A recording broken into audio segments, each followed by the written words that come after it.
April 6, 2018. The industrial hum of the freezer had long since faded into white noise for Hank Delgado. After 15 years as head of maintenance at Northmere Elementary, he'd learned to tune out the mechanical symphony of the school. But something about that particular Friday morning felt off. Paula should have signed out, he muttered to his assistant, Marco, as they made their rounds.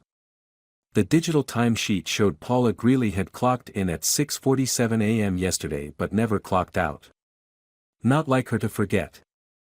Spring break had officially begun the previous afternoon.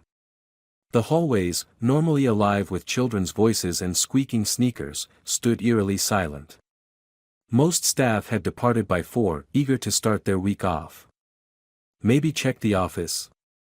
Marco suggested. She might have left a note. But the office yielded nothing. Paula's coat still hung on the rack near the cafeteria staff room. Her ancient Toyota remained alone in the parking lot, dusted with overnight pollen. Something's not right, Hank said, jingling his master key ring. Let's check the kitchen. The cafeteria kitchen was spotless, Paula's doing, no doubt. Counters gleamed. Floors shone. Not a crumb in sight. But when they reached the supply room, Hank noticed something odd about the walk-in freezer door. What the hell is that? He pointed to a small metal hook jammed into the latch mechanism. The freezer shouldn't have been running at all during break, standard energy conservation protocol. When they pried the hook loose and swung open the heavy door, a cloud of frigid air escaped. Inside, partially obscured by frost-covered shelving, lay Paula Greeley. Her dark blue uniform was dusted with ice crystals. Her eyes were open, staring at nothing. Her fingers were bloody, nails broken where she had desperately clawed at the door. Hank would later tell Detective Alexandra Reed that he'd never forget the sound Marco made, something between a gasp and a wail, before they both stumbled back into the kitchen, fumbling for their phones with shaking hands. Detective Alexandra Reed had been with the Alton Police Department for 12 years, the last 5 in homicide. At 43, she prided herself on maintaining emotional distance from her cases. But something about Paula Greeley's death crawled under her skin from the moment she stepped into Northmere Elementary. Time of death estimated between 4 p.m. and 7 p.m. yesterday, the medical examiner told her as they stood in the kitchen, watching the forensics team work. Hypothermia. She would have lost consciousness before the end. Small mercy, I suppose. Reed examined the door mechanism while tugging on latex gloves. No fingerprints on the hook. Wiped clean, replied Officer Jenkins, her young partner for the past 8 months. Same with the door handle and surrounding area. Someone knew what they were doing. The school principal, Edward Martinson, hovered nearby, his thin face ashen. I just can't believe it, he kept repeating. Paula was, everyone loved Paula. Reed fixed him with a steady gaze. Who would have been in the building yesterday afternoon? After the kids left. Martinson ran a hand through his thinning hair. Most teachers left by 3:30. Some office staff until 4. Paula usually stayed later to prep for the next day, but with break starting. He shook his head. The volunteer program sometimes had people coming and going. Paula ran that too. Volunteer program? After-school activities. Paula coordinated all the parent and community volunteers. Background checks, scheduling, training, she did it all for 20 years. Reed nodded slowly, jotting notes. I'll need access to her records. Of course, Martinson hesitated. Though I'm not sure how this could possibly be anything but a terrible accident. Reed's eyes hardened. Metal hooks don't jam themselves into freezer latches, Mr. Martinson. Paula Greeley's office was a small converted storage room adjacent to the cafeteria. Unlike the immaculate kitchen, this space reflected organized chaos. Filing cabinets lined the walls. A desk overflowed with paperwork. Cork boards displayed children's drawings, thank you notes, and schedules. Reed methodically photographed everything before touching a single item. Jenkins whistled low as he surveyed the room. 20 years of paperwork, he said. This'll take forever. Reed pointed to a calendar on the desk. Yesterday's date is circled. KD meeting, 3:30. Any idea who that might be? Martinson appeared in the doorway. That would be a volunteer, I assume. Paula insisted on meeting everyone personally, even after the background check service cleared them. Reed flipped through folders on the desk until she found one labeled Current Applications. Inside were various forms, most complete with attached background checks. Near the bottom, she found a form for Kevin Durrell, applying to chaperone the upcoming 6th grade museum field trip.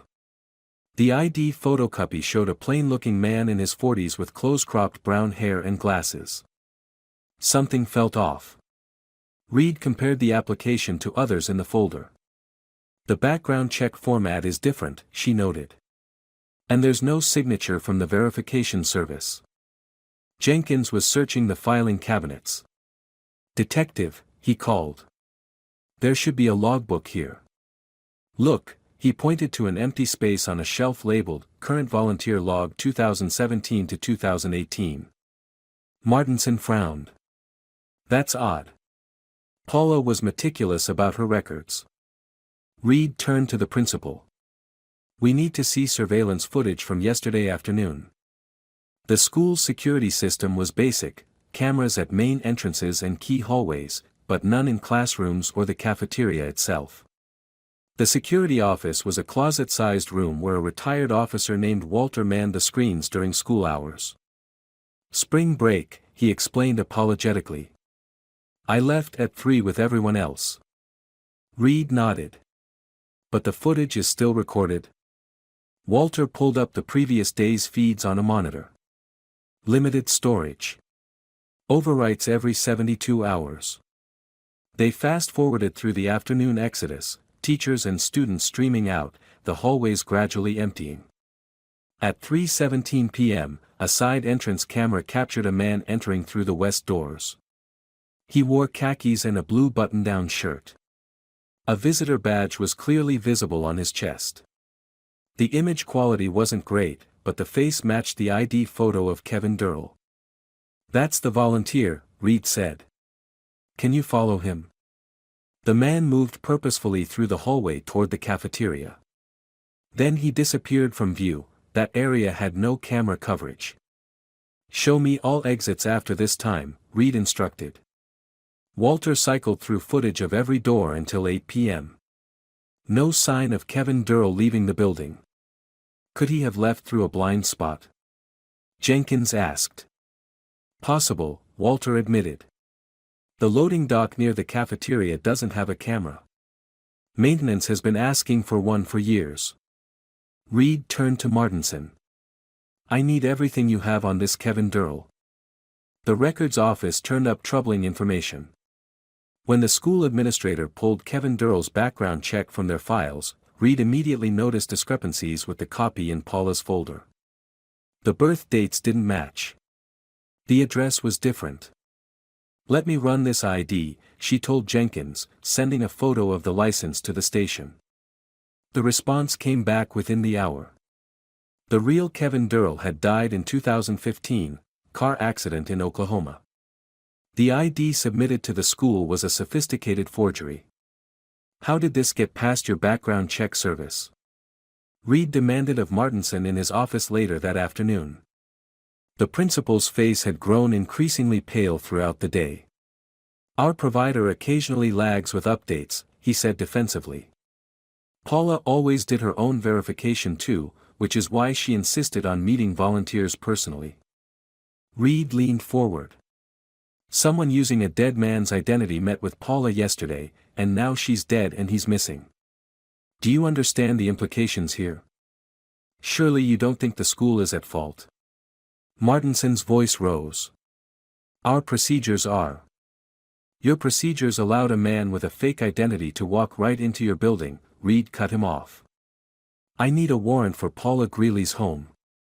And I want to interview everyone who worked with her on the volunteer program.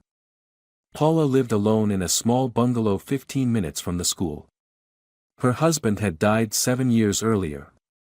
No children. Her sister in Kansas City was her only living relative. The house was neat but lived in. Photographs lined the walls, mostly of children who weren't hers. 2 decades of students, Reed realized. The refrigerator displayed Christmas cards and school art projects. A lifetime of connection to other people's families. Jenkins started in the kitchen while Reed took the bedroom. Nothing seemed out of place or suspicious until she knelt to check under the bed. A yellow folder lay flat against the carpet, as if deliberately hidden. Doubtful files, pending clearance, read the handwritten label.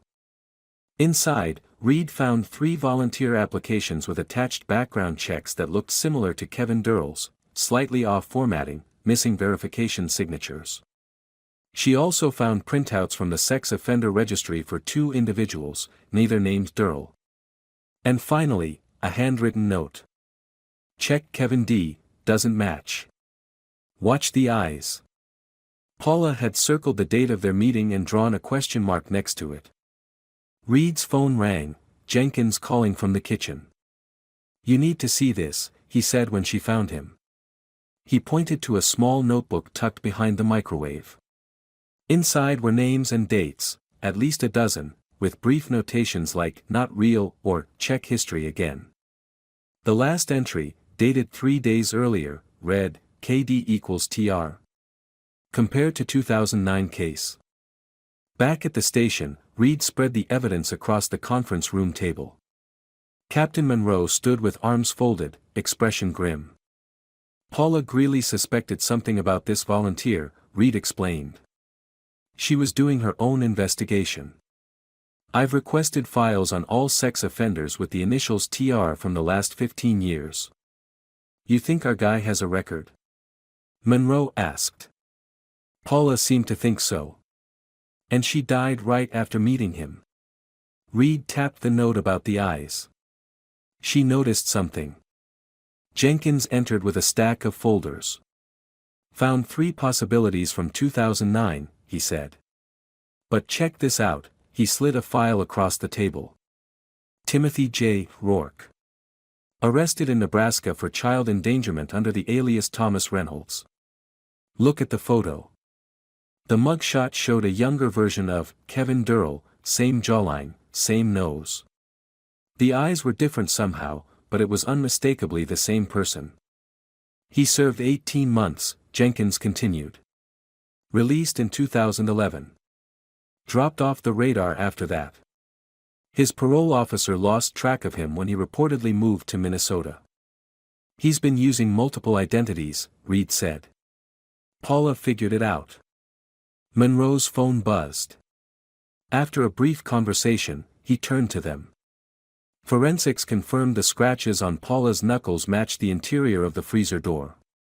And they found traces of a sedative in her system. She may have been drugged before being locked in. Reed felt a chill that had nothing to do with the air conditioning. He planned this. Drugged her, put her in the freezer, and jammed the door. By the time anyone found her, he'd be long gone. But why take the logbook? Jenkins wondered. His real name might be in it, Reed suggested. Or evidence of his previous visits. If Paula was tracking him, she might have noted patterns. We need to find this guy, Monroe said. If he's targeting schools. The implications hung heavily in the air. The investigation stalled over the next weeks. The school administration, increasingly concerned about liability, grew less cooperative. The volunteer program was quietly shut down. A memorial service for Paula drew hundreds from the community, but no suspicious attendees. The case haunted Reed. She kept returning to Paula's notes, trying to decipher what the cafeteria worker had discovered that cost her life. TR, KD, how many other aliases did this man use? What was his endgame? 2 months later, an unmarked envelope arrived at the station addressed to Detective Reed. Inside was a USB drive with no note. The cybersecurity team declared it clean before Reed plugged it in. The drive contained scanned pages from Paula's missing volunteer log. A post-it note on the first scan read, "Found this in her desk drawer the day after. Was afraid to come forward. I helped with the program sometimes. A friend." Reed scrolled through the pages, heart racing. And there it was, a sign-in from 3 weeks before Paula's death, Timothy J. Rourke, with a different address than the Kevin Durrell application, but the same phone number. She immediately pulled Rourke's criminal records again. The man had been arrested not just in Nebraska, but also in Colorado and South Dakota, always under different names. Always for offenses involving proximity to children. Never anything that would trigger the highest alert levels, but concerning nonetheless. "He's been doing this for years," Reed told Jenkins as they added the new information to their case board. "Using different identities to volunteer at schools." "But why kill Paula?" Jenkins asked. If she confronted him, why not just disappear again? Reed stared at the photo of Paula Greeley, the official staff picture from the school website. She was smiling warmly, laugh lines crinkling around her eyes. Because she had evidence. The logbook, her notes. She was connecting dots across state lines that no one else had put together. Reed tapped the screen with Rourke's various mugshots. And she recognized him from somewhere. A breakthrough came from an unexpected source. Paula's sister, clearing out the bungalow, found an old shoebox of photographs. Among them was a newspaper clipping from 2009, a small-town Nebraska paper reporting on the arrest of Thomas Reynolds for inappropriate behavior around children at a local community center. She kept track of these cases, Reed realized. That's how she made the connection. Using the new information, they tracked Timothy Rourke through 5 different identities across 3 states.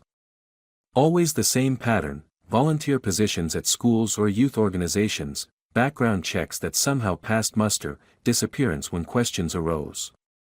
But they were still one step behind.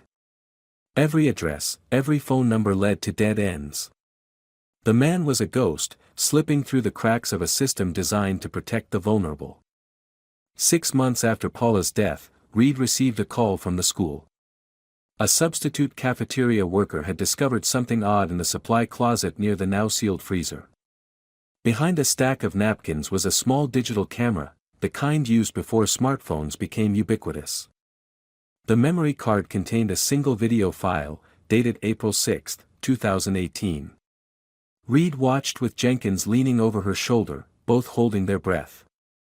The shaky footage showed Paula's office from an odd angle, likely the camera had been hidden on a shelf. Paula sat at her desk, reviewing papers. The door opened, and Kevin Durrell entered. "Mr. Durrell, thank you for coming," Paula said warmly. "Please, have a seat." The conversation started normally, questions about why he wanted to volunteer, his experience with children. Then Paula's tone shifted subtly. "You know, it's funny," she said. "When I was processing your application, I had the strangest feeling we'd met before." Durrell's posture stiffened slightly. "I don't believe so." "No, I'm certain of it." Paula shuffled some papers. "Except, it wasn't under the name Kevin Durrell." The man's face remained neutral, but his hands tightened on the armrests of his chair. "Must be thinking of someone else." "I don't think so," Paula said calmly. "You see, I keep very thorough records. And your eyes, they're different somehow from your ID photo, but I never forget a face." The man laughed nervously. "Ms. Greeley, I'm not sure." "Mr. Reynolds," Paula interrupted. "Or do you prefer Mr. Rourke now?" The camera captured the exact moment his demeanor changed, a cold stillness replacing the affable volunteer persona. "How long have you been doing this?" Paula asked, seemingly unaware of the danger. "Moving from school to school. I have records going back years. Different names, but always you." The man stood slowly. "You have no idea what you're talking about." "I've already contacted authorities," Paula lied, clearly a bluff. "They'll want to see my documentation." The man moved toward her, and the video abruptly ended. The video provided crucial evidence but no new leads on the suspect's whereabouts. His face was now on law enforcement bulletins across the country, but months passed without a single confirmed sighting. On the one-year anniversary of Paula's death, Northmere Elementary held a dedication ceremony for a small garden planted in her memory. Detective Reed attended, standing at the back of the crowd as students released butterflies and sang songs. Principal Martinson, who had announced his early retirement following the incident, gave a brief speech about Paula's dedication to the children. The volunteer program had been reinstated under new management with stricter verification procedures. As the ceremony concluded, Reed noticed an elderly woman lingering by the memorial plaque. She recognized her as Elaine Werner, a retired teacher who had occasionally helped Paula with the volunteer program. "Ms. Werner?" Reed approached gently. "I'm Detective Reed." The woman nodded. "I know who you are. You're the one who won't let this case go cold. Did you send the USB drive?" Reed asked quietly. Werner's eyes darted nervously. "I was afraid," she admitted. "After what happened to Paula, but I couldn't live with myself if I didn't help somehow." "Did you ever meet him?" "The man who called himself Kevin Durrell." "Once, briefly. Paula introduced us in the hallway." Werner shivered despite the warm spring day. "There was something wrong about him. Nothing I could put my finger on, but Paula noticed it too. She was investigating him." Werner nodded. "She was worried about the children. Always put them first, our Paula." As they talked, Reed realized something critical they'd overlooked. "Ms. Werner, did Paula ever mention where she might have recognized him from originally? Before he came to Northmere?" The older woman's brow furrowed. "She said something once, about a conference she attended. On child safety protocols. Said she saw his picture in a presentation about warning signs." Reed felt a surge of adrenaline. "When was this conference?" "Few years back. In Kansas City, I think. Paula went every summer." A new lead, finally. If they could trace that conference, find the presentation materials. As Reed thanked Werner and turned to leave, the older woman caught her arm. "Detective? The janitors say strange things happen near the freezer now." Reed raised an eyebrow. "What kind of strange things?" "The visitor sign-in tablet. It lights up sometimes when no one's there. Prints a badge with his name." Werner's voice dropped to a whisper. "Even though they deleted that ID years ago." Reed didn't believe in ghosts, but she understood the power of trauma on a community. Paula Greeley's murder had left a wound that hadn't healed, a predator still at large, justice unserved. "We'll find him," she promised, though she wasn't certain she believed it anymore. That night, Reed stayed late at the station, reviewing the case files yet again. The Kansas City conference was a promising lead, but it would take time to track down the organizers and materials from years past. Her phone rang, the night security guard from Northmere Elementary. "Detective? You asked us to call if anything unusual happened with the security system." Reed sat up straight. "What is it?" "Someone just badged in through the west entrance. The system logged the ID as Kevin Durrell." "That's impossible," Reed said, already grabbing her keys. "That ID was deleted from the system." "I know. But the camera shows a man entering. Right now." "Call for backup," Reed ordered. "I'm 5 minutes away. Don't approach him." The school was dark when Reed arrived, but 2 patrol cars were already in the parking lot, lights flashing silently. Officers Jenkins and Mercer met her at the entrance, weapons drawn. "Security feed shows he went straight to the cafeteria," Jenkins reported. "No sign of him leaving." Reed nodded grimly. "Just like last time." They moved cautiously through the silent hallways, flashlight beams cutting through darkness. When they reached the cafeteria, Reed signaled for the officers to spread out, covering the exits. The memorial plaque bearing Paula Greeley's name gleamed in the dim emergency lighting. The freezer beyond it remained sealed, and used since her death. A noise from Paula's old office drew their attention, a drawer closing. Reed approached, gun raised. "Police. Come out with your hands up." Silence, then a scraping sound. Jenkins moved to cover the back exit as Reed pushed the door open. The small office appeared empty. Papers lay scattered across the desk, new volunteer applications for the reinstated program. Reed swept her flashlight across the room and froze when the beam illuminated the corner. A visitor badge lay on the floor, freshly printed. The name glowed in the flashlight beam, K. Durrell. But no one was there. As backup officers secured the building, Reed carefully bagged the badge as evidence. Security footage would later show a tall figure entering but no one leaving, another dead end, another ghost. The case of Paula Greeley remained officially open. Somewhere, a man with many names continued to slip through the system Paula had died trying to expose. Her warning unheeded, her killer unpunished. Each spring, Detective Reed places flowers at the memorial garden. Each year, she pulls out the files again, looking for something they missed. And sometimes, passing the school late at night, she imagines she sees a light in the cafeteria window, Paula keeping watch, her work unfinished. The visitor sign-in tablet still occasionally lights up on its own. The badge printer hums to life in an empty hallway. A name appears that should have been deleted from the system years ago. Some say it's just faulty wiring. Others believe it's Paula's final warning, a message from beyond that the danger hasn't passed. That somewhere out there, a predator still hunts, wearing a face that doesn't belong to him. The freezer in Northmere's cafeteria remains sealed. But the case, like the man with many names, refuses to disappear completely.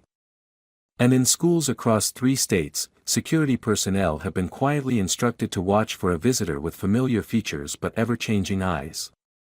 A man whose ID never quite matches his face. A ghost in the system that Paula Greeley gave her life to expose. They're still waiting for him to make a mistake. Still hoping that Paula's meticulous records will eventually lead them to the truth. Until then, her story remains incomplete. Her justice deferred. But not forgotten.